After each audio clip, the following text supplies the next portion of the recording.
Don't look under the internet.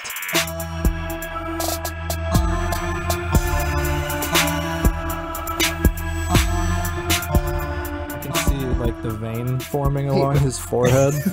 Hey Mike, what was that like benchmark you were supposed to hit? Was it 25 seconds? No, it's not that. I don't. Oh, it was like a minute and a half or some shit. I don't remember. That was so old. I think it was 34 seconds. Was it? Oh man. For some reason that sticks out in my head. So who knows? I forgot all about that. Look at that. A Diluti classic. Throwback after throwback. Throwback after throwback. Welcome to Don't Look Under the Internet, everybody. That's Jason. Hello. Hello. That's Doug. What it do? And I'm Michael Keaton. And I'm Batman again. I'm Batman. But I'm not. But I am. Because I'm also a Spider-Man villain. But I'm not. But I am. That dude's just doing it. You know? He's an old man playing these villains and or Batmen. I hope. Do you think? Because in the Batman that he's in, he takes a guy. Because I think it's him. It might be the Val Kilmer one. But no, because it was the Joker. He pushes a guy into a hole and throws a bomb in there, and the man explodes. He's a murderer. No, he just went to sleep. No, he's a for murderer. sure just It was a sleeping. concussion grenade. Yeah, he's just sleeping. Just with a lot of fire involved. I don't trust that. They just go to sleep. Whenever Batman hits somebody really hard or stabs them or blows them up, he's got special bat juice in all of his weapons that instead of killing you, you just go to sleep. And then he yells at you, "Start talking." Yeah. Where are the drugs? Where are the drugs? Yeah, welcome to Diluti, your uncle's favorite podcast, because you're listening and he's a supportive uncle. So make sure you say hi. Hello. We have a little bit of Diluti housekeeping. Clap above. Clap above the head. As you all know, we went on like a fucking marathon binger last time, so we haven't actually recorded in like 2 weeks. I know. We tried to. Yeah, so We we're definitely back. tried. We're back. We got a bunch of patrons. There's 4 of you guys here that I want to give a hey to, so that's pretty dang cool. We have Jim Rose, which fun last name. That's very like it sounds kind of like a James Bond thing, you know, like I'm Rose, Jim Rose, and then you shoot a guy. I don't know your life. So yeah, you might actually do that. I don't know your life. Jamothi. We have Cody Richmond. Which sounds like one of those like upper echelon names, you know what I mean? Where it's like, I went to Harvard. My name is Richmond. And I mean that in a good way, Cody. I'm not dissing I don't you. eat margarine. I can't believe it's not butter. Well, you know what? A lot of things aren't butter, so Everything that isn't butter isn't butter. But butter's in a Exactly. lot of things. like cookies. Like cookies. So you can't say that about cookies. Cookies is butter. That's Next fair, I we guess. have- cookies is butter. What is happening?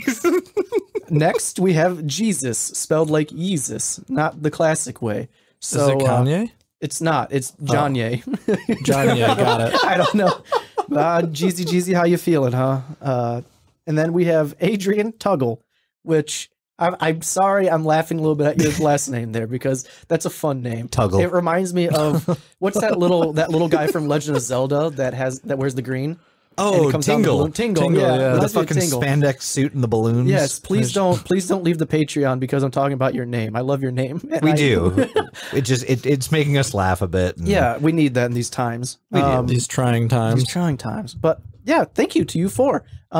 Super appreciate it. You guys are awesome. You're all just a bunch of beautiful, handsome, and wonderful people.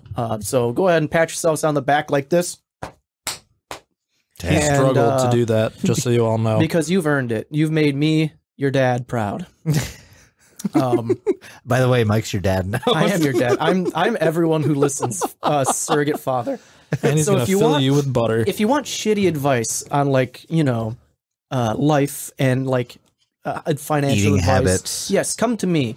I will give you the worst advice possible that you should not listen to, but I kind of want you to. If you came out to me like, if you're on the highway and your tire blows out and you message us and you're Mike, quick, how do I change a tire? I'll just tell you how to get like an ice cream cone delivered to you from Uber to your car. What is happening right now? I'm going on a tyrant because I'm their dad. And You're they'll going on a listen to me. tyrant? They will listen to their father. They will respect me. What the fuck? Anyway, now that I'm done with that, I guess that was that's a great segue. That was the upkeep or housekeep. That was the upkeep. Yeah, upkeep step. Now is our draw phase, and then Untap, upkeep, draw. Speaking of dads, though, and respecting them, we start with America's dad in this episode. oh, do we? Truman. God, the fucking bird scooters are just flowing tonight. Tonight, we talk about something that we are going to butcher, and I can already hear the comments coming to calling us idiots because we got so much shit wrong. And you know what? I prefer it that way. I prefer to butcher it because you know what? This is Diluti. This is Don't Look Under the Internet. You fucking figure it out, okay? There will be shirts coming soon that literally just say, you fucking figure it out. But we're going to, so spoiler, we're covering the Majestic 12. Whoop, whoop, whoop, whoop, whoop, whoop. It's fucking high time. Aliens, baby. People have been wanting the alien talk, which I thought at first there would be way too much of that already. But when I go on YouTube and I type in Majestic 12, there's not a whole lot there. Sorry, I'm reading the fucking Discord stream right now. Everyone's like, the fuck are you talking You're about? about to fucking find out. But yeah, there's not a whole lot on YouTube about the Majestic 12. I type it in. There's not a lot about it anywhere, You get the most frustrating fucking videos that I've ever seen in my life. And if you do this and you're a YouTuber, I fucking hate you. You're just a piece of shit trying to cash in on some dumb algorithm. It is quite literally, they just type out some shit and they just let like this fucking like the like Siri voice read everything out. And it's like, I saw that actually. I know exactly what video you're talking about. I keep coming across those on everything I've researched. I come across those and it's like, you suck. I hate you.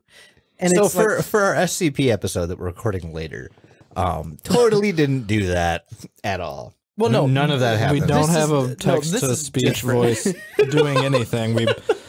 We swear. Well, this is different because it's us. Because it's us, and we are outside the judgments and fucking nitpickings of the public, I guess. Exactly. But, I mean, where do we even begin with the Majestic 12? Well, before we even begin, I'm going to just give like I'm going to give a nutshell on what they might... A brief synopsis, if you will.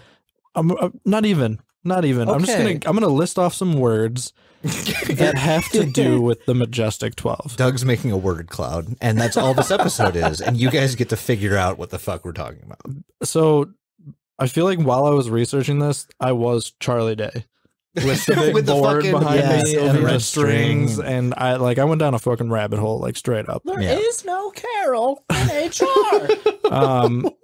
So some words that could describe Majestic 12. You've got aliens, secret societies, the deep state, QAnon. You've got fucking the Bilderbergers. You've got lizard people. You've got Nazis. Completely different business than Build-A-Bear. It is Shove a different. burger full of just meats. One's a shadow government, the other is a fun date idea. And the shadow government's the Build-A-Bear. Right, exactly. Yeah, they're just a front. Fucking hell. But yeah, you're gonna hear a lot of things. That's just touching the surface, and we're probably not even gonna hit everything that we could possibly hit. aren't. And like, so we want to preface this very fucking heavily. There's almost zero fucking concrete information about this one. So a lot of what you guys are going to hear tonight is the three of us. Basically what we did is we researched this separately. We came to our own conclusions about it, and we're just going to fucking talk about it. Yes. I would like to just real quick call in to play our sources, at least the big ones that I used. Yeah, go for it. There is majesticdocuments.com. Uh-huh. And the other one is just like a link. I don't really know how else to call it other than cs.mcgill.ca. Yeah. Yeah. Those two we got a buttload of information on, and a fun documentary that Doug introduced me to. You're welcome. 100%. Oh, also, if you guys have ever heard What of was the the- show Above Majestic. Umbrella Academy talks about Majestic 12 as well. yes, it's they an do. Umbrella Academy. No, fuck. There's 2 seasons of it somewhere called Project Blue Book. Yes. Oh, yeah. And a good one. I watched like the first like couple of minutes of the first episode. It's honestly I might watch the rest because it seems pretty interesting. I think I might as well, actually. Yeah. I mean, It's got know what's it's his a name? Oh, I think I know who you're talking about, but I'm terrible with names. God. but okay. So Elmo. Yep, that's Yeah, the it's one. Elmo.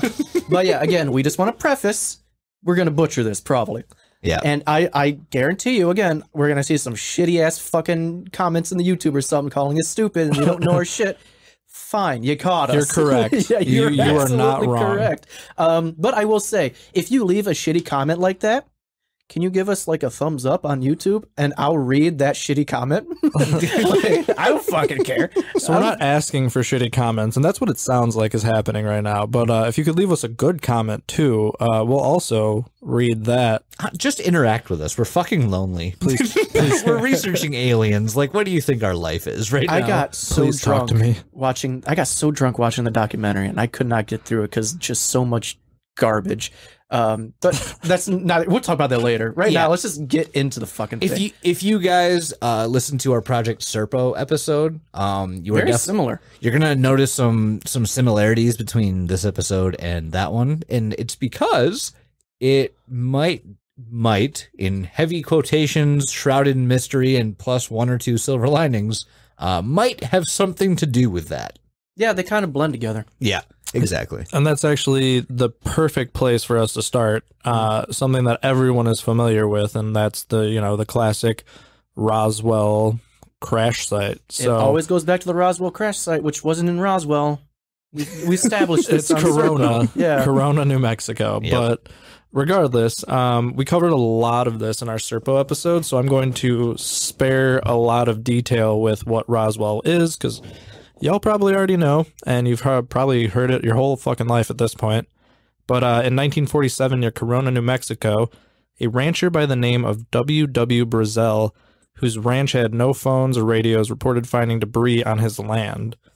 This, of course, was 10 days prior to what people refer to as the flying saucer craze that was taking place in the States at the time. 3 weeks later, he connected the debris that he found on his property to the flying saucers that he had seen in the news, which promptly made him go and hide what he had found. So moving forward a bit, once he finally got the government involved, they quickly designated that it was a weather balloon, and thus, leaving a lot to be pondered about what was really going on. So we jump 40 years into the future to about 1987, Jesus. and we introduce a man named Timothy Good. My boy. Timothy Good. And he claimed to be in possession of a 1950s UFO document. Can we just call him Good Tim? Sure, we can call him that if Good you Tim. want. Good Tim. It's like, okay, yeah, Good Tim. I fucking hate this. Me love you, Good Tim. Okay, so these documents told of a secret committee of 12 authorized by Harry S. Truman in 1952 and explained the crash at Roswell and how it was covered up, along with all the alien technology that could have been exploited and how the U.S. should engage with extraterrestrials in the future. Now, if you remember, there's a whole other story that we did called Project Serpo, where this kind of starts to make a little sense with, actually. Yeah. How we react to them, how we use their technology. We, had these little gray Ebens that fucking told us how to Eben. do. That's a name we should remember. Yep. But that being said, we're not going to go into that again because we have a lot to cover here. Yes. So this led to a ton of back and forth in the ufologist community, and whether or not the MJ12 documents were in fact real or, fake. So people were kind of like arguing back and forth in that whole community quite a bit, being like, can we prove the existence of these documents? Can we actually, see that they're real or not? And we'll go over that a little bit later, but that was a big part of this whole thing as well. So one of the biggest things that came out of this whole situation was a man named Richard Doty. He had documents purporting to prove the existence of small gray humanoid creatures that originated from the Zeta Reticuli star system, Grace. which is where fucking Serpo is. And then he even said he had footage of an interview with one of them, but it never turned up. And basically this dude was telling like a reporter all of this shit, being like, I saw the documents, they're all fucking real. I've seen these fucking little people. I've seen the videos. Like, this is fucking real. I can prove it. And then what does he do? Doesn't prove it. So great, Does not back it up at stuff all. right there. But this is like, I want to say this is where we can culminate the like origin story for the Majestic 12. Like, this is where the culmination of like us finding out what this secret organization is and what they do. Yeah, that's actually exactly what we want to get to the bottom of.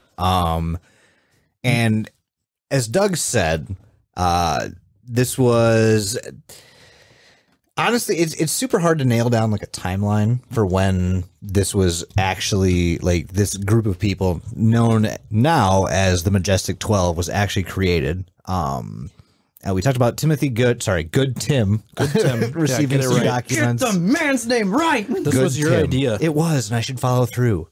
No, yeah, Good Tim, like Doug said, he was purportedly in possession of 1950s era UFO documents. And they revealed a secret committee of 12, supposedly authorized by the United States President Harry S. Truman in 1952. It was not called the Majestic 12 at this point. Actually, there was no name. This is kind of like the brainstorming session for this group of people to be. Honestly, they didn't even know what they were supposed to be, like what this group was about. We got 12 very majestic looking men on this board. What do we call them? Let's call them fucking Hubert's Emporium of Big Boys. I don't know. There we go. Hubert's Emporium of Big Boys is a much better fucking name than the Majestic 12. When I hear IHBB, Majestic 12, I just think of like 12 Fabios, like that'd be sitting around a amazing. round table. You know what I'm saying? They don't Like, get anything done because their beautiful long hair just distracts everybody from doing any work. And they end all of their sentences with, "I want to sex you up." I want to sexy. You want the sex? But so this was so Truman kind of started the basis for this organization known as the Majestic 12. There's a lot of speculative information about what kinds of information this group dealt with, and it spans across decades. You know, starting. Like we said, back in 1952, and even honestly before then, towards 47, when the crashes in New Mexico were happening, and it really wasn't until not Truman. It wasn't really until Eisenhower was in presidency, and that is when this was given the designation of the Majestic 12, and the reason it was called that was there were 12 people that were heavily involved with everything here. Before we get into that, Here's a word from our sponsor. Raid Shadow Legends. perfect timing. No, before we get into that, there was okay, so you can actually go look at these documents. There are leaked documents on the fucking FBI.gov websites where you can basically see all these memos, all of the things that we're talking about right now. You can go and scan through yourselves. But the one memo that I read that has a lot to do with this and introducing the Majestic 12. It was on page 3 of this leaked Majestic 12 document. Yeah. So, can you touch on the? Yeah, I'm going to touch on this on that real quick. I'm going to touch on this specific portion of the memo very briefly because I know we have some other things to cover before we get into the rest of the documents. Well, I just mean like the fact that that's on an actual .gov website. Oh yeah, no, it's legitimately on FBI.gov. Yeah, You can yeah. find it on a government website. No chill. They're just like, here you go. Here, just have it. To be fair, all of the documents have the word fucking bogus Literally stamped scrawled right across the entire page, Yeah, which yeah. honestly, if I'm looking at a page that has bogus written across it, I'm going to be like, I need to read every word of this because somebody's hiding something. But no, so the 11 herbs and spices of the KFC Colonel's chicken. this is the Fuck Corbin, Kentucky. hey, we haven't done that in a second. Yes, You said KFC and it just like perfect bing. time. Fuck you, Corbin, Kentucky. Thank you for listening. So this is the verbatim quote of one of the memos that was in these leaked documents, and it goes over what the Majestic 12 was, as well as like the executive order that created it, etc.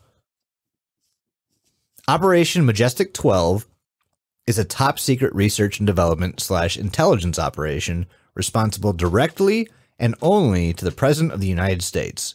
Operations of the project are carried out under control of the Majestic 12, or MAGIC-12. This group was established by special classified executive order of President Truman on 24 September 1947, upon recommendation by Dr. Vannevar Bush and the Secretary James Forrestal. Now, like I said, there's much more to these documents, but we're not going to get into that right away. Mainly because we have some debriefs to go over. But hold. Before we start getting butthole? Butthole. Wait. Before we get into the G-dang thingies, your leaked docus. Yeah. I'm gonna talk a bit more. Okay. Okay. I want to pepper in a bit of factual stuff about Mr. Eisenhower, and I say factual because it's all real. Jesus. Yes. Thank you. My aggression gets applause, apparently. So, Eisenhower, you know him, Ike. We love him. Did you just pick a button? I did. Okay.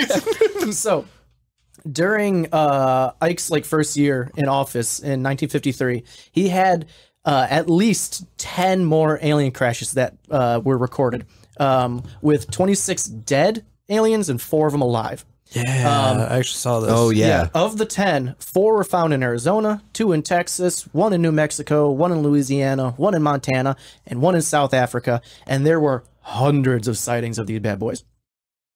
Eisenhower was like, fuck, man, I got an alien problem. It's like they're like roaches in my apartment. Like, they're all over the goddamn place. So, knowing that he couldn't really just talk to Congress about these aliens, he's like, I'm going to get my best friend and member of the Council of Foreign Relations, fucking Nelson Rockefeller, to give me a hand with this. What a name. Wasn't he the son or grandson of the Rockefeller or some shit? I honestly don't fucking know. Oh, okay. He didn't go that far into the research. Well, okay. Is he not the OG Rockefeller? No. See, I don't fucking know John these guys. Is it John D. Rockefeller? John D. Rockefeller is the Rockefeller. Good for You may him. know him from the Monument mythos. From the Yes. movie. Yeah, right. Actually, I bring up the Rockefeller fucking thing in this later. Ooh. As well. And not history, but Yeah. So Eisenhower and Rockefeller, they began to plan out this secret alien task force, essentially, which in a year came to fruition. This is where the idea for Majestic 12 was born. It was Nelson's uncle, Winthrop Aldrich. what a name. Fucking Winthrop. I know, right? He was the crucial guy that got Ike to run for president, but the entire Rockefeller family was like, we like Ike. We like Go for that guy. And by executive call, Eisenhower in 1954 established a permanent committee known as the Majority 12. And this looks over and conducts all types of covert activities concerning everything alien. Yes, so you can thank the Rockefellers and fucking Eisenhower for the Majority 12. Yeah. And you're probably asking yourself, Michael, you big old dingus, you say Majority 12 is Majestic 12. I'll get to that. We're getting there. Give me a minute. We're getting there. And by a minute, I mean probably an hour, and I'll get there. Oh, Jesus. But so in my opinion, it's a little bit of a toss-up on who the members of the Majority 12 are, because I found 2 different lists of guys.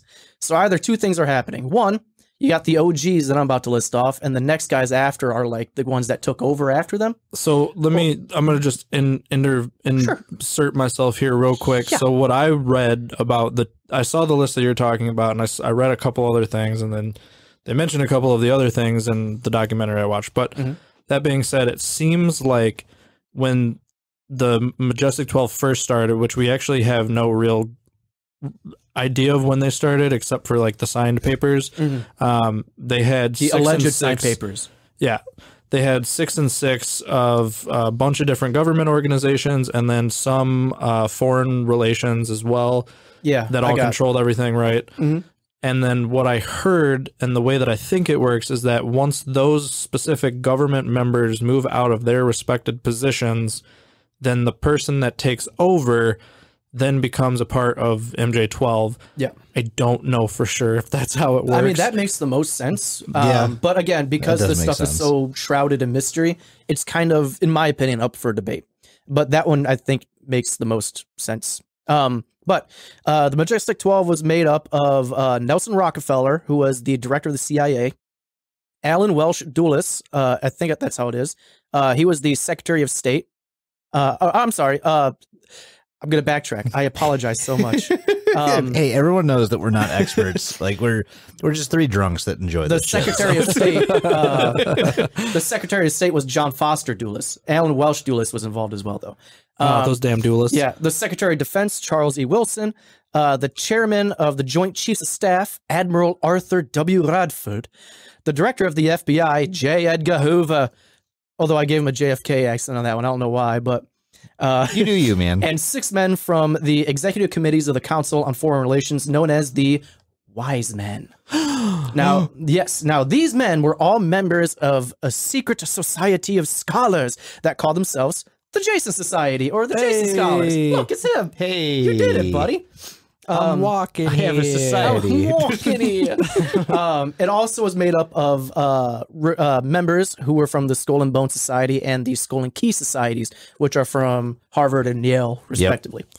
Yep. The Wise Men were key members of the Council on Foreign Relations. There were 12 members, including the first 6 from government positions, thus the majority 12. The group was made up over the years. I lost my spot. There it is. Reading hard. Reading hard. The group was made up over the years of top officers and directors of the Council of Foreign Relations and later the Trilateral Commission, which we're going to touch briefly on what the fuck trilateral comes from, which is kind of interesting. You were making me realize that my section of research was a bit more tame. Now, are you ready for this? I guess. Some of these men, Gordon Dean, George Bush. There's no, I can't find if it's George Bush Sr. like actually was him or it's just coincidence that this guy's named George Bush. But I like to think that it was George Bush Sr. Makes sense. He was around that age to be, and he was in that kind of high up. Yeah. So I like to think it's George Bush. And I'm going to butcher this name. So here we go. Zbigniew Brzezinski. Oh. I'm not going any further than that. You said it with gusto, so. The most important and influential of the Wise Men who served, fuck off, on the majority 12 were John McCloy. He was an American lawyer, a diplomat, a banker, and the presidential advisor. He served as Assistant Secretary of War during World War II, and he was like daily talking to Eisenhower, like all the time. There was Robert Lovett, who was the 4th United States Secretary of Defense. Having been promoted to this position from Deputy Secretary of Defense, he served in the cabinet of Harry S. Truman from 1951 to 1953. There is Averell Harriman, who was an American Democratic politician, businessman, and diplomat. Let's see. There was also Charles Bolin, who was an American diplomat, ambassador, and expert on the Soviet Union. He helped to shape U.S. foreign policy during World War II and the Cold War and helped develop the Marshall Plan to rebuild Europe.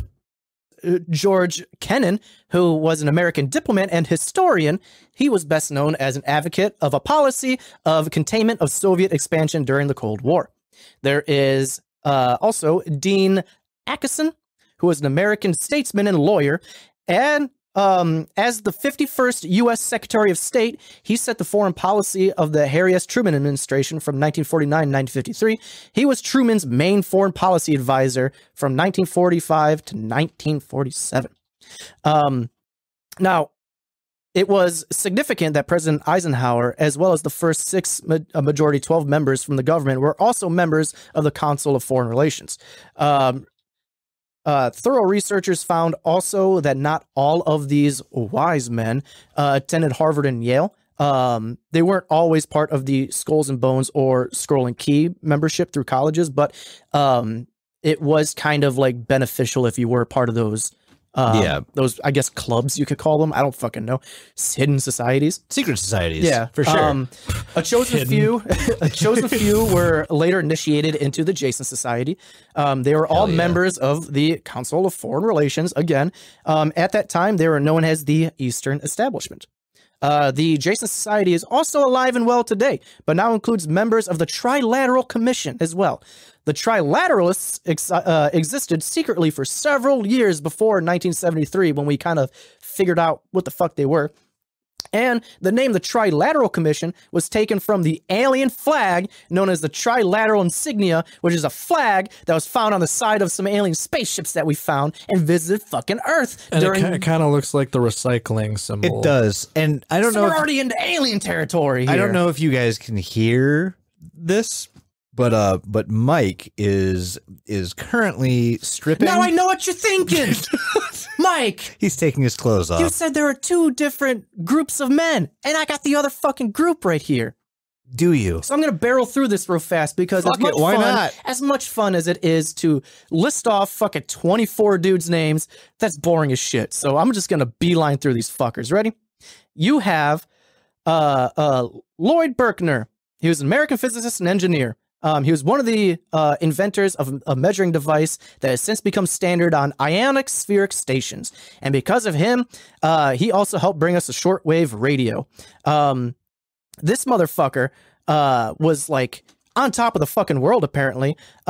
He was a fellow of the American Academy of Arts and Science in 1956. The IGY, which is the where'd I put it? I'm going so off topic. The International Geophysical Year, he discovered that, which was like this whole thing. The International Geophysical Year is like, he got the entire world to be like, we need to figure out something about the Earth's atmosphere. Like, what is going on? What is this thing? And he developed that. Well, climate change has been happening for thousands of years. Is this the same guy that was like, we should nuke the ozone?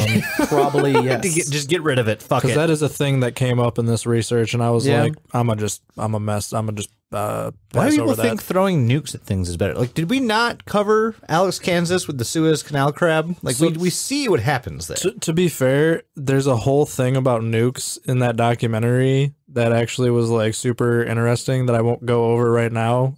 We could save that for later when we just want to talk about all the fucking weird shit. But like, oh my god, he was also a member of the President's Scientific Advisory Committee, and he helped develop like advanced theories about the atmospheres of the solar system in general. So this guy is a pretty, like, he knows a lot about fucking atmospheres and like space. He's a smart guy. He knows fuck about shit. Yes, we have Detlev Bronk. He was an American scientist, educator, and administrator. He is credited with establishing biophysics as a recognizable discipline. Bronk served as president of Johns Hopkins University and the president of the Rockefeller University. He was also the president of the National Academy of Sciences. We have Vannevar Bush, no relation to George Bush. I looked it up. Yeah, I thought there was. Thought that'd be exciting, but no. He was an engineer and an inventor and science administrator who, during World War I, headed the U.S. Office of Science Research and Development, and throughout through which almost all of our wartime military R&D was carried out through this man. He helped develop radar, and he was inside like the early administration of the Manhattan Project. He emphasized the importance of the scientific research to national security and economic well-being, and he is responsible for the movement that led to the creation of the National Science Foundation. We have James Forrestal, who was the last cabinet-level United States Secretary of the Navy and became the first United States Secretary of Defense. Forrestal was a Navy man, and then he kind of got kind of pushed up the ranks. He became the Secretary of the Navy in 1944, and then he kind of built up the Navy of how it is. Like Roosevelt was like, you build the Navy, like you're figuring this fucking shit out. Let's see. There is Gordon Gray, which kind of a cool name. I'm not going to lie. I kind of dig it. He was an American attorney and government official during the administration of Harry Truman. And he is associated with national defense and national security. There is Roscoe Hillenkoetter. One more time. Hillenkoetter. He was the third director of the post-World War II United States Central Intelligence Group, the third director of the Central Intelligence. He was the director of Central Intelligence. He was the first director of the Central Intelligence Agency, created by the National Security Act of 1947. This is the first guy that started the CIA. He served as fucking DCI. heavy-hitting names. He was the director of the CIG and the CIA from 1947 to 1950. And after his retirement from the Navy, he was on the board of governors of the National Investigations Committee on Aerial Phenomena. You have Jerome Clark Hunsaker. He was an American naval officer and aeronautical engineer. He worked with Gustav Eiffel outside of Paris, which led to the first wind tunnel in the U.S. at MIT. He was instrumental in developing a weather reporting and airway navigation system. Hunsaker was also pivotal in establishing the theoretical and scientific study of aerodynamics in the United States. He was responsible for the design and construction of the Nady Curtiss airplane, the NC-4, which accomplished the first transatlantic flight in 1919. The first transatlantic fight. Just dudes just punching each other from different coasts. You've heard of Pacific Rim. Now get ready for Gym. Atlantic. Oh, Pacific Gym's pretty good as well, but Atlantic Gym was also what I was going with. I thought it was Amelia Earhart who flew a bunch of airplanes. Well, he made the And then Amelia remember that one Earhart. time she didn't come back. There's Donald H. Menz. He was one of the first theoretical. Menz. Yeah, he was one. Menzel. Yeah. He was. Denzel Washington. Is it Menzel? Oh, whatever. Yeah, Whatever. Donald H. Menzel. Menz. He was one of the Donald first Menz. theoretical astronomers and astrophysicists in the United States. He discovered the physical properties of the solar chromosphere, the chemistry of stars, the atmosphere of Mars, and the nature of gaseous nubile. Damn, You have, I'm not done yet. that's a fucking resume. I know. We have Robert M. Montague. He was Lieutenant General in the United States Army. He achieved prominence as the deputy commander of Fort Bliss, Texas, and the commander of the Sandia Missile Base in New Mexico during the start of the modern ufology, and head of the U.S. Caribbean Command. Ufology. Yeah. Oh, yeah. Listen to this. Oof. As deputy commander of Fort Bliss with supposed jurisdiction over the White Sands Missile Range at the time of the Roswell incident, and later as commander of the Sandia base, Montague is presumed by many UFO researchers to have been made aware of the alleged spacecraft crash near Roswell, New Mexico, or to have a hand in covering up the evidence of the alleged crash. And his name routinely appears in UFO magazines, books, and other media, like, you know, the movies that do great. There's Sidney Sewers, or Sowers. I don't know how to pronounce his last name, but he was an American admiral and intelligence expert. He was a rear admiral. He was appointed as the first director of Central Intelligence in 1946 by Truman, where he would be in charge of the Central Intelligence Group, the CIG. Prior to this, as deputy director of naval intelligence, Sewers had been one of the architects of the system that came into being with the president's directive. He had written the intelligence chapter of the Eberstadt report, which advocated for a unified intelligence system. Sewers also became the secretary of the United States National Security Council, and he had a hand in like developing the hydrogen bomb. So isn't that always fun? And then we also have Nathan F. Twining. He was an Air Force general. He was the chief of staff in the United States Air Force, and then became the third chairman of the Joint Chiefs of Staff. He was first member of the Air Force. He was the first member of the Air Force to serve as the chairman. Twining was distinguished as a Mustang officer. rising from private to 4-star general, and appointed the highest post in the United States Armed Air Forces in the course of his 45-year career. Finally, we have Hoyt Vanderberg. I know you guys have been waiting a long time to hear this. I know. name. I'm finally shutting up. We have Hoyt Vanderberg.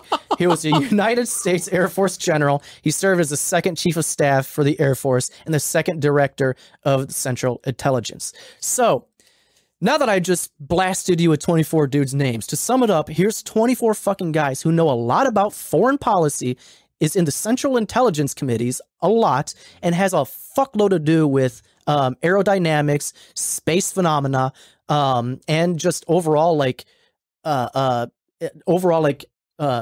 physics. TLDR, they science good. They science hella It's good. so good, so much better than we do. But fuck, I know that was a lot, and I'm done talking for quite a minute. Yeah, are you guys? Someone else take over for me. I got you, man. So you guys, I know that was a lot to ingest and a lot to process. So you guys just heard the 24 names of the Majestic 12,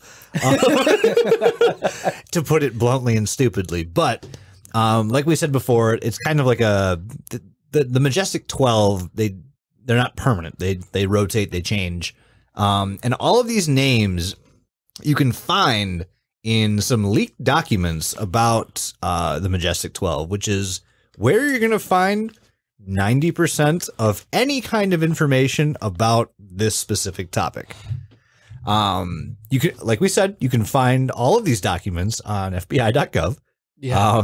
Literally, if you search Majestic 12, it's like the third hit on Google, and it just takes you right there, and you can see all of these documents, all these memos, the classified bullshit, whatever you want.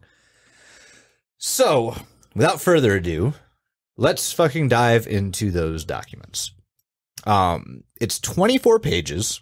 And honestly, a lot of them don't fucking matter. Like, to give you an example, the first 3 pages are literally just classification and designations of how classified these are. It remind me of the preface for SCPs, where it's like, Oh yeah. it's like warning, this is classified for anyone below like a level 3 clearance or like some shit like that. I'm only level 2. Yeah. And so it's 3 pages of designating all of the following documents as classified. Page 4 is everything that you heard Mike just talk about. There's My insane ramblings. his insane ramblings could be summed up. But to get to the TLDR version. Also, since we're on these names real quick, just keep in mind the one name, James Forrestal. Just Yes, keep him in James Forrestal is. Well, he's coming back with a vengeance. We're bringing him back, He guys. comes back We're bringing before him he back. ends. Yes. So here's the 12 names that are named in this document. You've got Lloyd Berkner, Detlev Bronk, Vannevar Bush, James Forrestal, Gordon Gray, Roscoe Hillenkoetter, Jerome Clark Hunsaker, Donald Menzel, Robert Montague, Sidney Sowers, Nathan Twining, and Hoyt Vanderberg.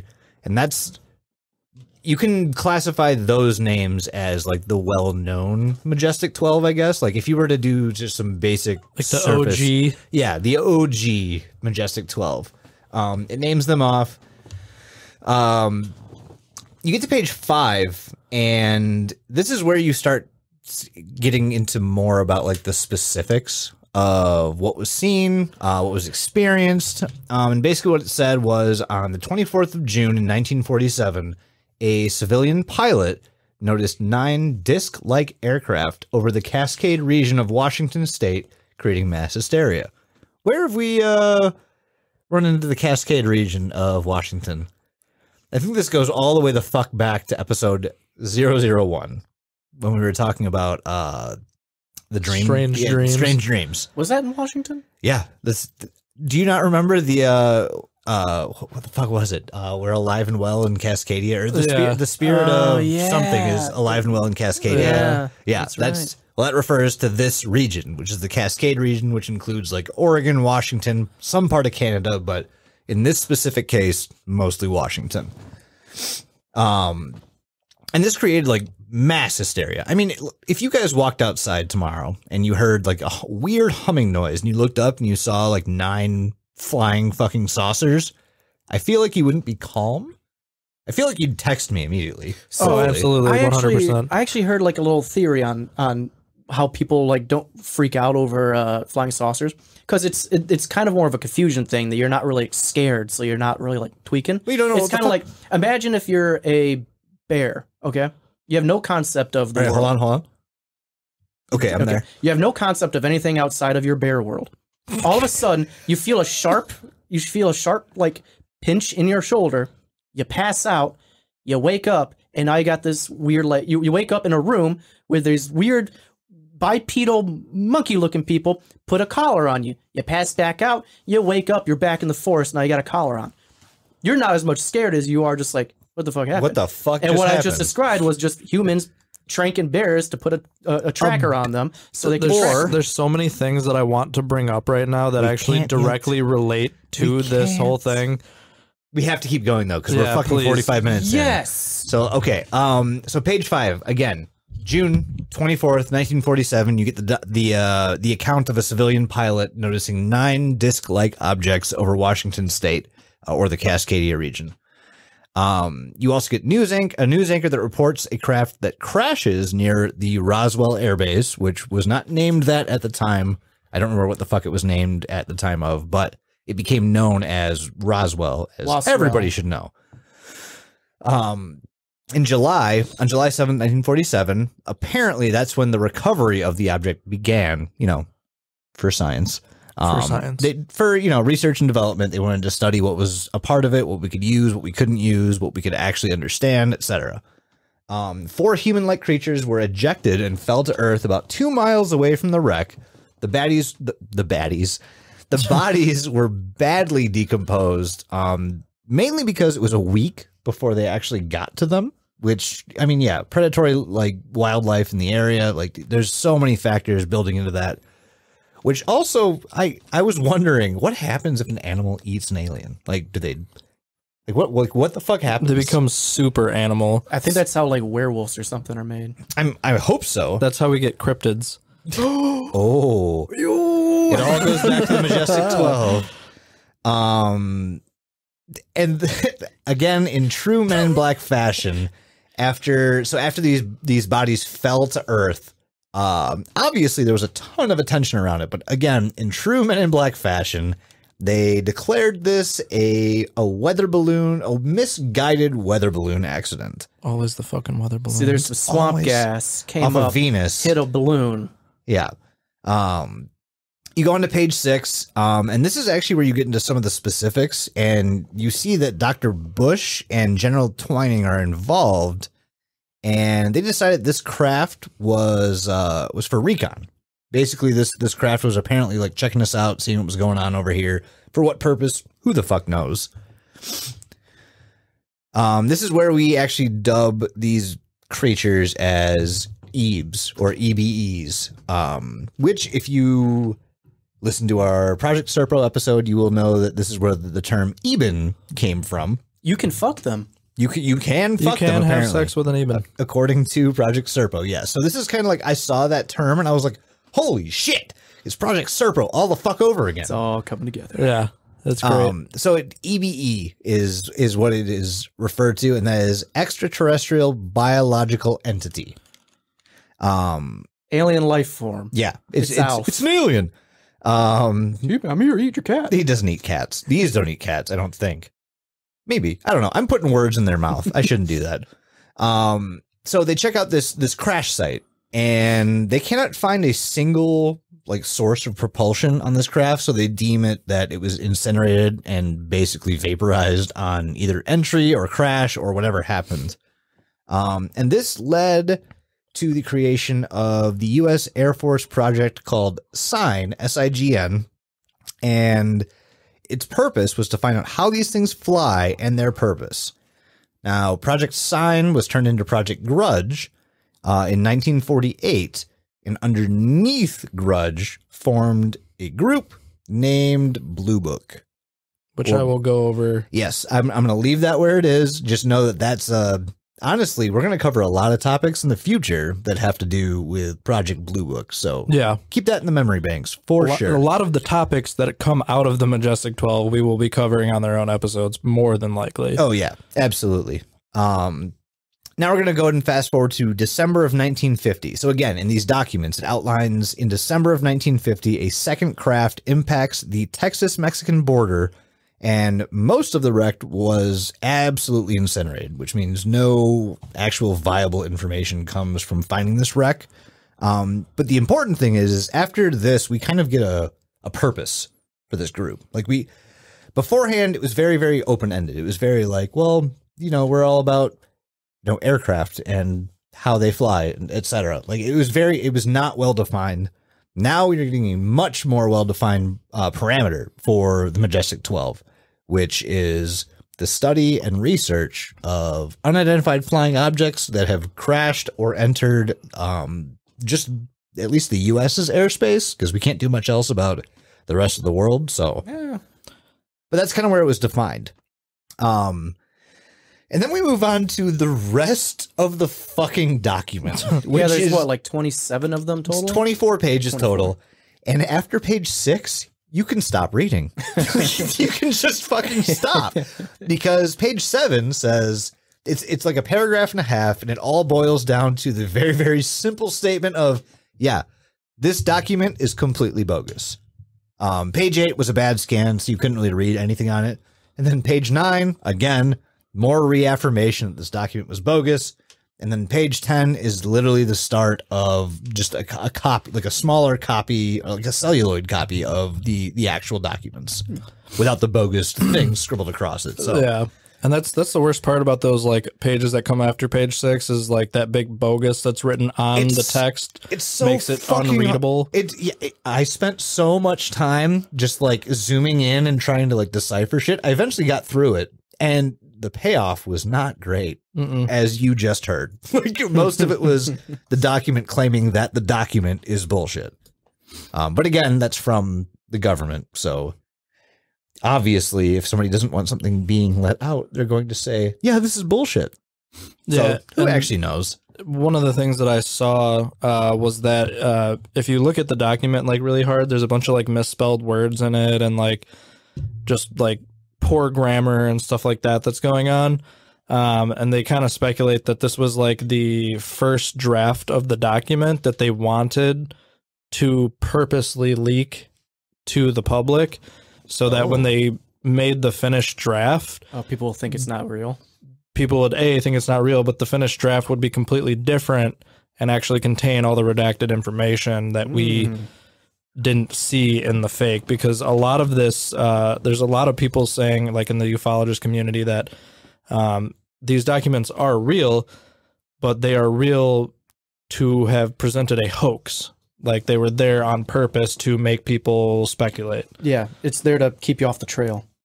So now that we know all the members, kind of where the origin story is for the Majestic 12, we've mentioned a bunch of projects, specifically Project Sign and Grudge far, and Blue Book. So I'm going to go over a bunch of the projects that either A, came before what we know as the Majestic 12 or came after. It's really hard to pinpoint like where these projects fall into line as far as where MJ12 is technically considered to be a part of. Yeah, the timeline's fuzzy. It's very fuzzy. Yeah. If you ever like do research on this yourself, you'll find out that if you search up MJ12, you're going to go into this like weird rabbit hole of everything that isn't MJ12. Yep. Yes. Which I think the rest of the episode is about to happen. Like basically the rest of this episode is going to be us talking about things that have nothing to do with MJ12, but like have everything to do with MJ12, which makes no sense. I'm fully aware. Oh yeah. So that being said, let's take a look at some of the projects that were, shrouded in mystery through MJ12. So as we talked about Project Blue Book, and this was the code name for the systematic study of unidentified flying objects by the United States Air Force from March of 1952 to its termination on December 17th of 1969. Nice. Nice. The project, headquartered at Wright-Patterson Air Force Base, was initially directed by Captain Edward J. Ruppelt, and then followed projects of a similar nature, such as Project Sign, which we had talked about earlier, established in 1947, and Project Grudge, obviously. So, Sign turned into Grudge, just as a reminder. Yeah. So Project Blue Book had two primary goals.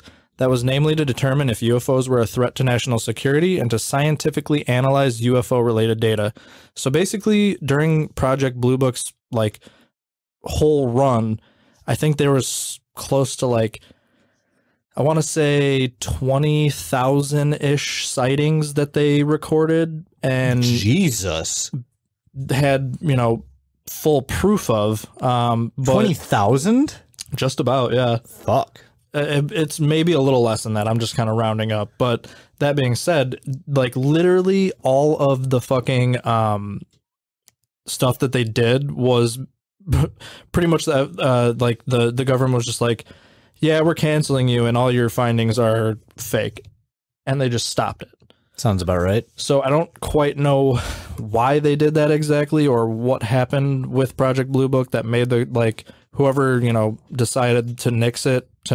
But like I'm assuming that with the amount of people working on Project Blue Book and the amount of sightings they were having, they were like, all right, we got to like control this. Like we can't let this get out. And there was probably too much stuff being leaked. And that's honestly like, if you think about the time frames from where they were, think about how like much UFO sightings we have from that era. That's where the majority of all sightings come from, that era.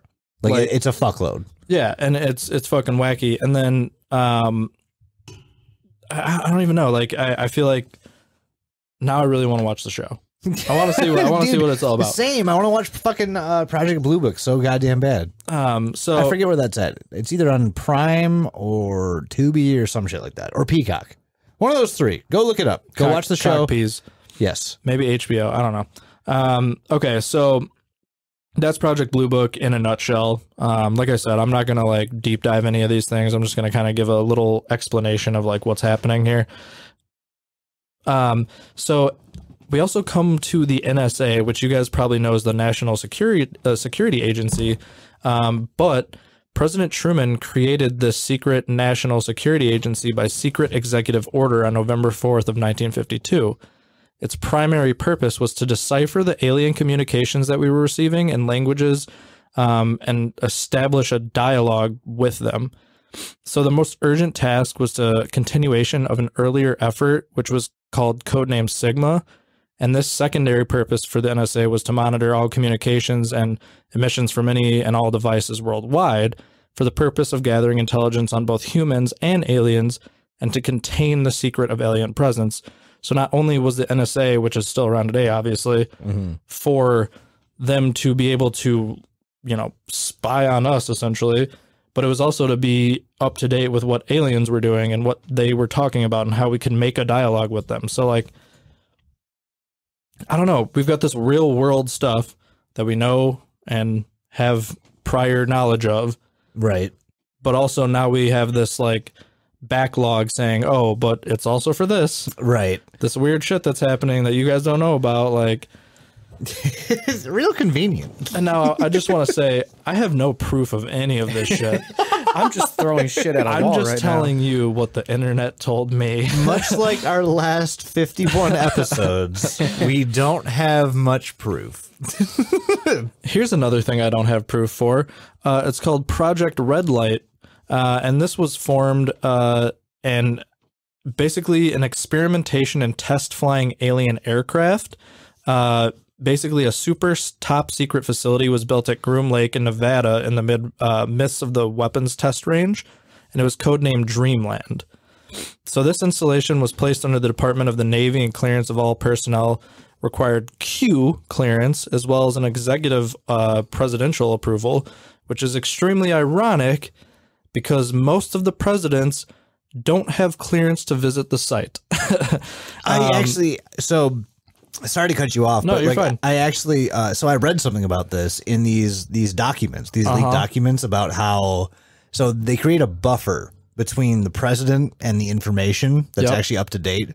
And I'm sorry if I'm stepping on on your thunder about it, but I know exactly where you're going with this. Yeah, so they create this buffer zone where like the information gets found out, and then they vet the information, and they give the president only the most pertinent information to like something that's going on that's worthwhile, more We or less. found an alien boat outside of the Atlantic Ocean, and then they just redact everything. It just says, we found A boat. We and found that's a boat. it. Yeah, and that's what the president gets. And that it's funny because they pick and choose which presidents they want to inform of the, like their agenda. So like, not every president gets the full truth on like the alien timeline, I guess you would call it. They'll either tell you the truth or they won't.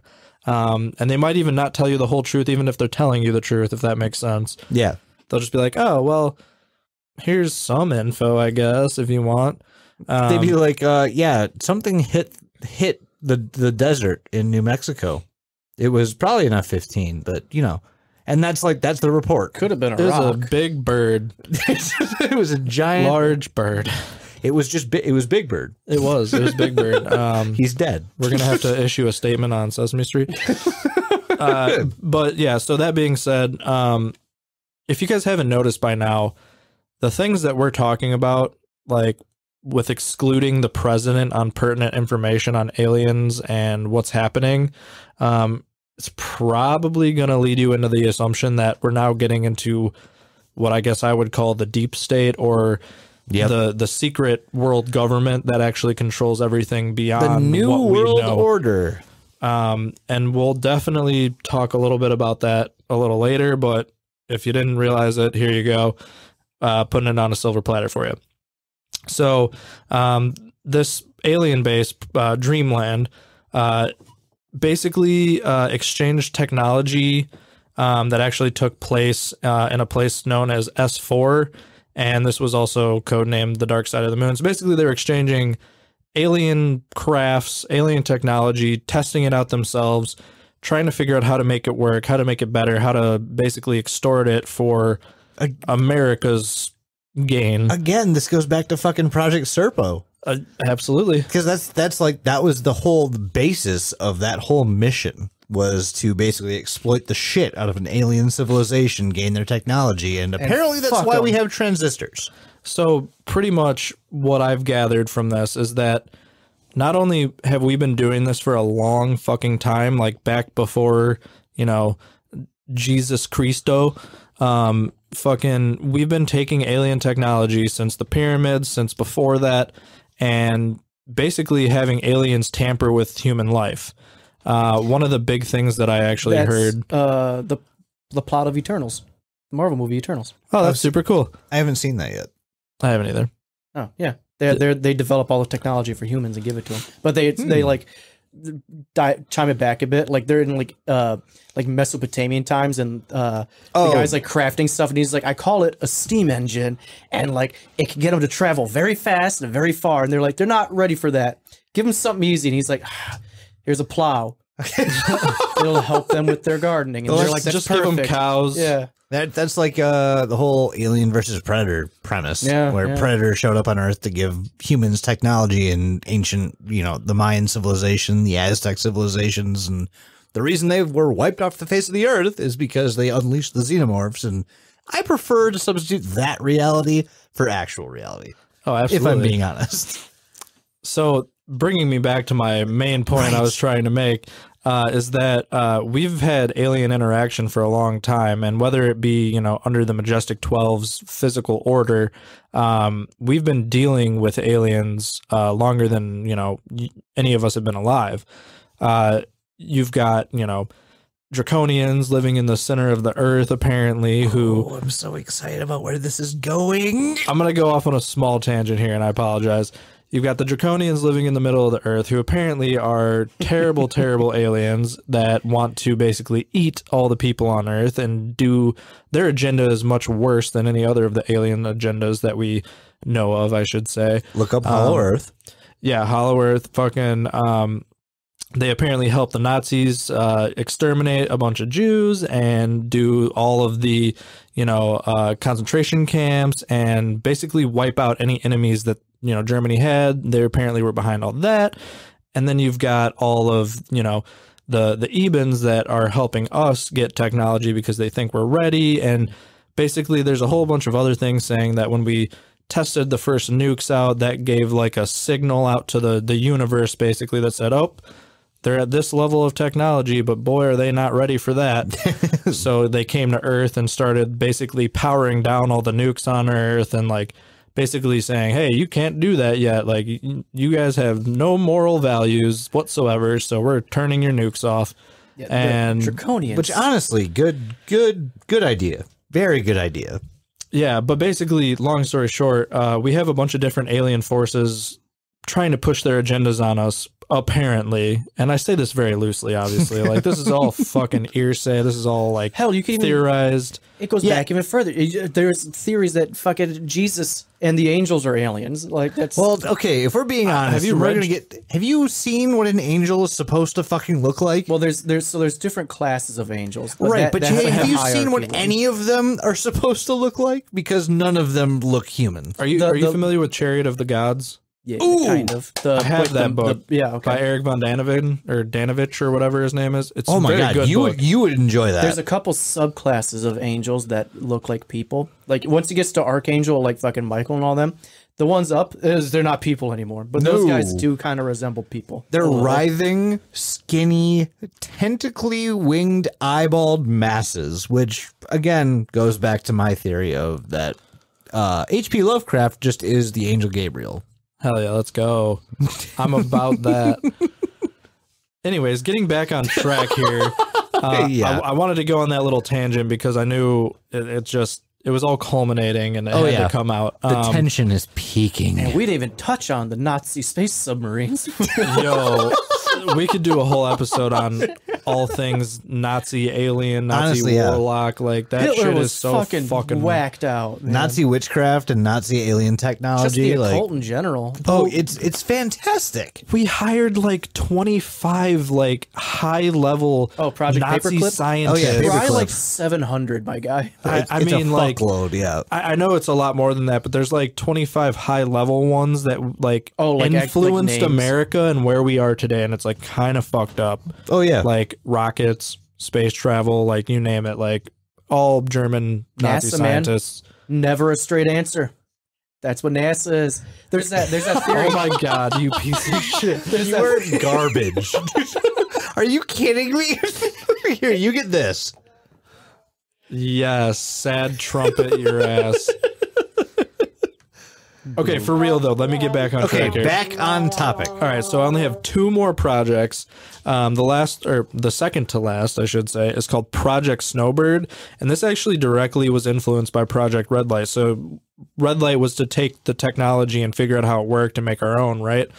Project Snowbird was basically to explain away of any sightings of the red light crafts being Air Force experiments. So we had all this shit going on in the government, and they wanted a way to like cover it up. They were like, yo, how do we make people stop fucking freaking out? So basically Project Snowbird happened, and basically we started the Snowbird crafts were manufactured using conventional technology, and they were flown for the press on several occasions to kind of just debunk alien sightings. And they were like, you know, get off our fucking back, you piece of shit. We're gonna fly some of these fake alien ships around so that you guys stop fucking reporting everything to us that we already know. So pretty much Project Snowbird came out, and they were very successful on declining public sightings of UFOs, and they were pretty steady until recent years. So that was Project Snowbird, which I guess makes sense. The camera. I have a camera in my pocket. Cool, I guess. But Mr. FBI agent, if you're listening to us right now, and I know you can hear us. His name is Greg. I've ascertained that much at bare minimum. That's fair. He's a listener of the show. He has to be. Like, that's his job. I just He kicked. just monitors us. Yeah. Yeah, no, that's fair. But we're sorry we're giving away all your secrets. And by sorry, he means we're not. We're and not also sorry. fuck you, Greg. Yeah, fuck Greg. Okay, so the last project that we're going to come to is called Project Moondust and Bluefly. So Project Bluefly is an operation that has been established to facilitate expedited delivery of foreign technology of moondust or items of greater technological intelligence. So basically, in a nutshell, this project was to take anything that's come out of the sky, landed on the Earth, and collect it. That is of alien origin. Project Moondust is a specialized aspect of its overall material exploitation program headquarters. USAF established Moondust to locate, recover, and deliver descended foreign space vehicles.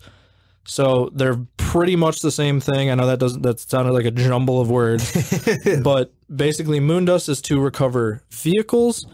Bluefly is to recover any other technology. So they're the same project pretty much, just one's more detailed. Yeah, one's locating objects, one's locating vehicles, one's like looking intact. for the space Toyota Camry. The other's looking for whatever the fuck is left over. It's like in every game where you're like, are we gonna, go science route, or are we gonna go army route? And we're gonna just put both of those in, and we're gonna take the vehicles, and we're gonna take their technology, and we're gonna make them fuck.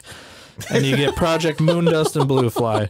Hopefully that made sense. Thank you very much. I am out. No, mine's good enough. Yes. I am Uproarious applause for Dougals. mic drop. I loved it. I can't really think of much else. I fucking can. Well, okay.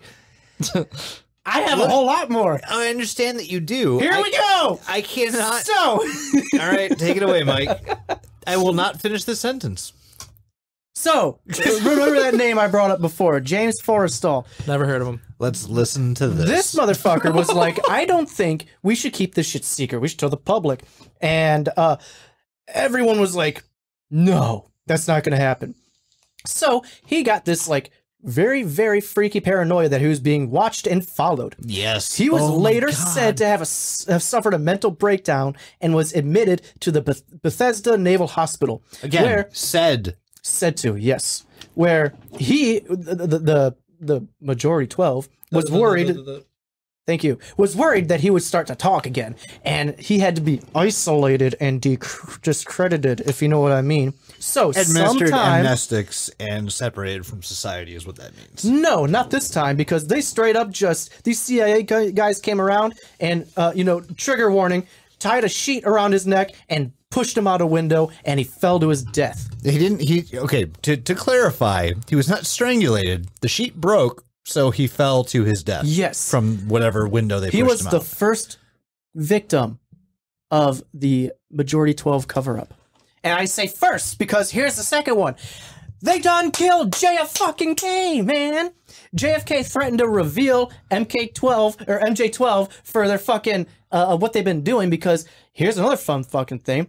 The people that created the Majority 12, they also just started to peddle fucking drugs and everything throughout the entire world through the CIA. They developed the international drug ring that the CIA is known for now. So JFK's like, I'm gonna fucking show everyone about this. They fucking killed JFK. You guys. And then This goes so deep. you got the fucking, so deep. when the Watergate scandal broke out, President Nixon was like, oh, I can write out this impeachment, man. I'll be just fine. okay. The All right, here, Majority listen 12, to Mike rant. the Majority 12 was like, no, because if you go, if you go to Congress and they try to impeach you, they're gonna dig up a whole bunch of fucking files on us. So they're like, you need to resign. And he's like, fuck no, I'm not gonna do that. So the Joint Chiefs of Staff sent out a top secret message to the commanders of all of the United States Armed Forces, and with a statement that said, upon receipt of this message, you will no longer carry out any orders from the White House. Acknowledge receipt.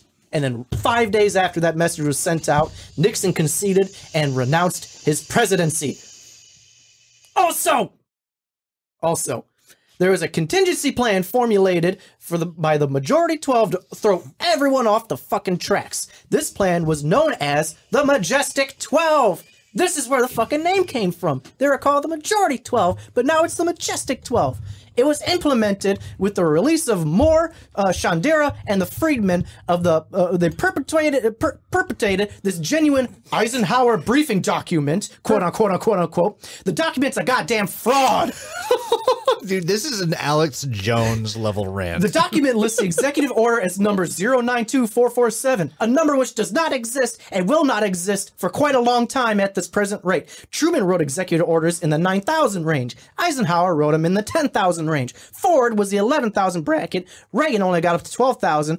Executive orders are numbered consecutively no matter who occupies the White House for reasons to keep records fluent and cognitive and to prevent confusion.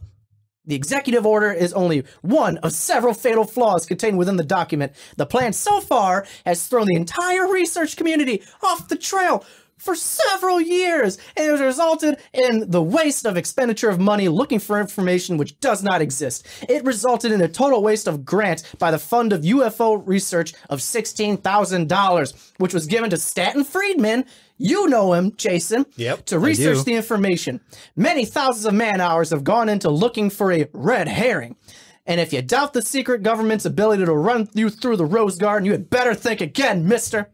Another contingency plan is in force, and it is working today. It is happening to you, the listener. It is the plan to prepare the public for the eventual confrontation with the alien race. The public is being bombarded with movies, radio, advertising, and TV depicting almost every aspect of what the true nature of the alien presence is. This includes the good and the bad. Look around and pay attention, you fucking quackhead. The aliens are planning to make their presence known and the government's preparing you for it so that there will be no panic. The worst contingency plan has also been implemented and is in the works right now, people. Right fucking now. For many years now, they have been importing drugs and selling them to people, and mainly the poor and the minorities. Social welfare programs were put in place to create a dependent, non-working element of our society. They began to remove the social welfare programs in order to develop a large criminal class that did not exist in the early 50s and 60s. They encouraged the manufacture and importation of deadly military firearms for the criminal element to use. This was intended to foster a feeling of insecurity, which would lead to the American people to voluntarily disarm themselves by passing laws against firearms. Incidents were to be staged to speed up the process by using drugs and hypnosis in a process called Orion. On mental patients in the CIA, and calculated the desire in these people to open fire on schoolyards and inflame the anti-gun lobby. This plan is well underway and so far is working as planned. The plan must not succeed. That is verbatim from the I was going to say Mike copy and pasted all of that and the crazy rantings of someone who has very high political agendas. I do not share this person's views, but I just... What a tangent this man went on. I was like, I gotta read this. That's verbatim, cs.mcgill.ca. You did that you embodied the spirit of that man's ranting. Of a man who stood inside of a fucking, looked at a chalkboard for far too long with red string on it. Did we all read through that entire document? And you know what? Yeah. We did? I assume so. I did. Did you read the 24-page one? Yeah. Yes. We all agree that you did that reading justice because that's the tone I fucking took when I was reading that one, was just some ranting madman. This man has been sitting in front of a board with like red strings all tied around, and you know where they all connect to?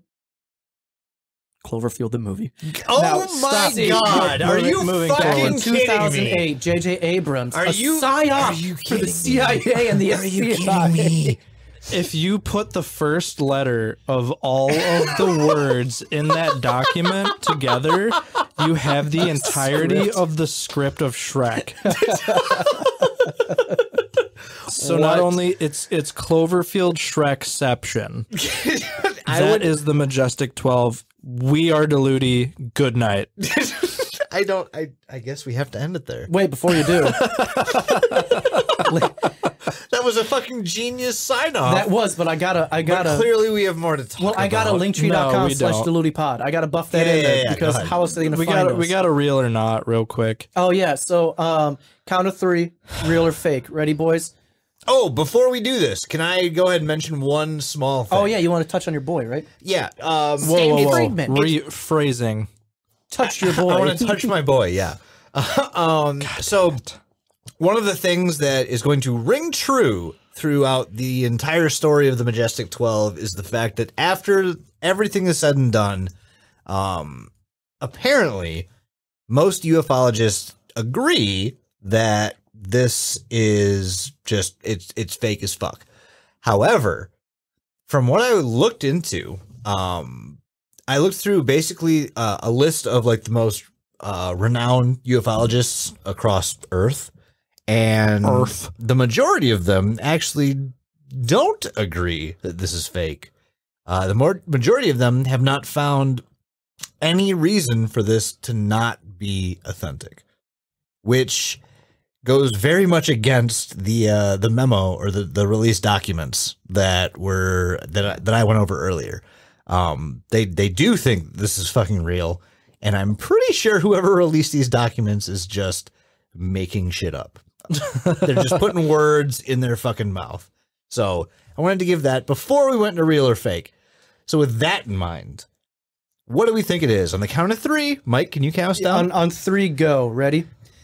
1, 2, 3, go. I don't know. Real. Real as fuck. This shit goes all the way to the top. There's some details that I don't think is real, but Correct. I think the overall Yeah. idea is for sure. So I said I don't know because I mean I legit don't. And on top of that, this seems it seems like speculation across the board, but after doing the Project Serpo episode and seeing like the similarities, That's why I think it's real. I'm leaning towards real because there's a lot of crossover. There's so much overlap, and it's all verified, and it's all the same information. Absolutely, bro. Like, dude. So here, okay, we have 20. Okay, it's the Majestic 12. I get that. We have 24 people who are involved with this, right? As at least named to be involved with this, right? So technically, it's even more than that because we have people that have moved out of their position, right? Now, like absolutely moving forward. And again, let's say, okay, minimum 24, right? Minimum. They are all corroborating the fucking Project Serpo story. Collaborating, yeah. Collaborating yes.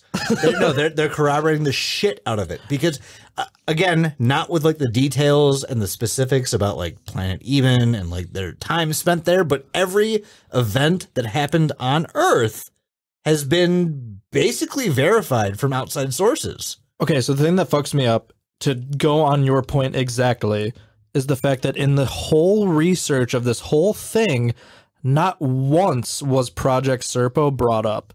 And in any document on any website. Yeah. Project Serpo is like its own whole world, but it corroborates the whole thing. The whole thing. Timelines are the same. Fucking the names, okay, names are similar, but I mean, that's easy to fucking fudge or at least do a one-off of. Yeah. But like, timelines are the same, events are the same, like, the fundamental information is identical between Project Serpo and Majestic 12. Like, and that's, honestly, when we were doing the Project Serpo episode, I wish we had looked into this. Because I think yeah, well, yeah. my whole take on the whole episode would have been way different. Well, that's the great thing about aliens and just like all this stuff that we're doing, because like, for some reason our Stardust Ranch episode just like started doing really well on YouTube, and I'm not sure what like prompted that. It was but like Zach Baggins. It was probably Zach Baggins. Yeah. But. I hope like, everyone at home heard Doug's hand motion. There's something about like aliens and the stigma behind everything. Like we literally had like I think it was literally it was 2020. We literally had like the Air Force say, yeah, aliens are real. Like we can't disprove any of this. Oh yeah, like we had that happen, and like there's little to no coverage on it. Like we had that happen in our timeline. Honestly, Like- if you were 3 years old, that happened in your timeline. Like, it was very fucking recent. I don't understand like why more people aren't talking about the fact that like we have proven that there are unidentified flying objects that are things that we cannot tell you what they are. And obviously for the public's sake, they're not going to be like, oh yeah, these are some fucking Omicron pussy I hate coming to fucking kill the world. But like we have everyone, oh God, I don't even know how to put this into words, to be quite honest with you. It's just, we are living in a time where we are going to prove the existence of aliens.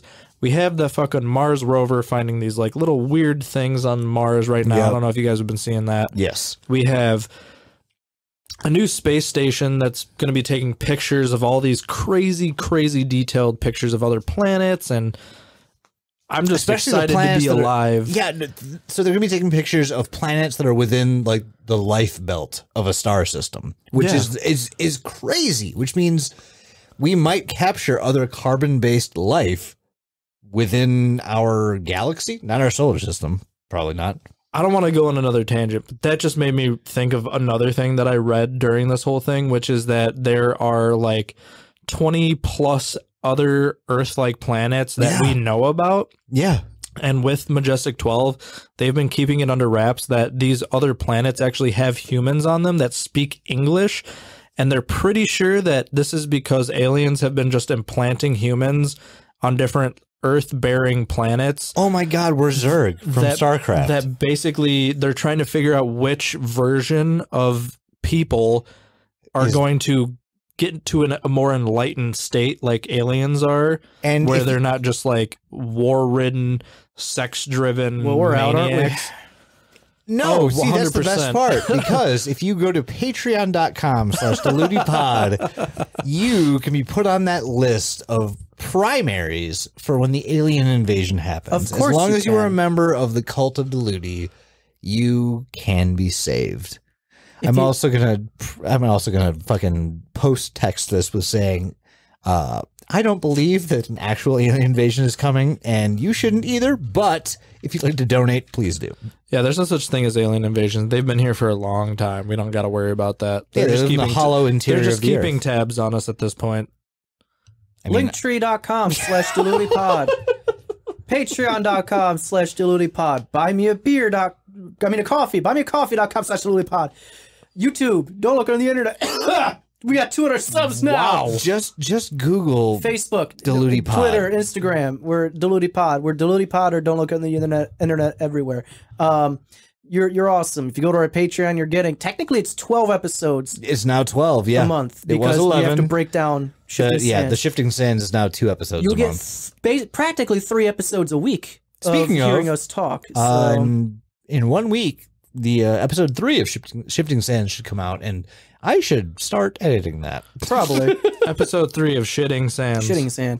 So all of you, go out there. If you find an alien, kiss his butt or its butt, or whatever, and Either kill it or don't. I don't know. If you're following Stardust Ranch, absolutely kill it. If you're following Project Get down Serpo on or one this, knee. You have to get a samurai sword if you kill it. That's Oh, the yeah. only way, and you got to separate the head from the body. get down on one knee and ask it to marry you, and then have alien EB children. So I had a real quick revelation. You know the movie, the blockbuster movie Deadpool 2. Yeah. Do you remember what the fuck was that dude's name? Star or something? Oh, the alien? Yeah, Star Crusher. Hang on, I got this. Don't Who worry. was chopped up into bits. Yeah, he went to the and- mulcher or something, didn't he? Was that a very, very light Stardust Ranch reference? Could be. I'm hoping it was. Beats me. I'm going to go ahead and give them the benefit of the doubt and say yes, that was a genius move by the directors of Deadpool 2. I don't know. We all just remember Peter though, because he's the best. Peter. I love when he died. And after getting acids thrown up all over him, yeah. Well, Shatterstar. Shatterstar, that's what it was. Ah, yes, Shitter Star. Anyway, bye. Did you plug everything correctly?